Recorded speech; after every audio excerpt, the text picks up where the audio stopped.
हाँ खोई चंगे क्या है कौन खा छाए रोड रोड रोड। और बहुत गंदा भारत का सबसे बहुत गंदा ये रोड है मिजोरम का। मिजोरम का रोड बढ़िया नहीं है, बहुत अच्छा बुरा हाल हो गया। हम लोग को 10 दिन से इधर जाम में फंसा हुआ है। हम बिहार से आ रहा है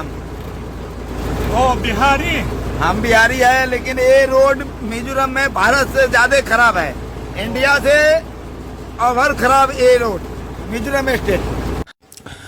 ตูน่าไว้ปุตรปายน่าบุยชลีกองผุยอหมูดานเตอไงดานดิกตักอสวยสวดค่ะมิเจ้าตรงอินกันเทียวังโตเข็นกันหันสวยช่องโดนนี่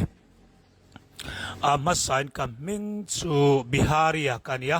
กุมจะกายเรากันนี่บุยชลีกองฮิกหมูดานดิกตักอาชวนเชทัจีเชทัจีเชทัจีเชทัจีเอ็งตินหมอตูเทียมเราเงทูเลลาสวะรัมอินติมังไงเอ็มทินตูเตเทียมเราจีเทียมเราจีเทียมเราจีเทียมเราจีเทียมเราจี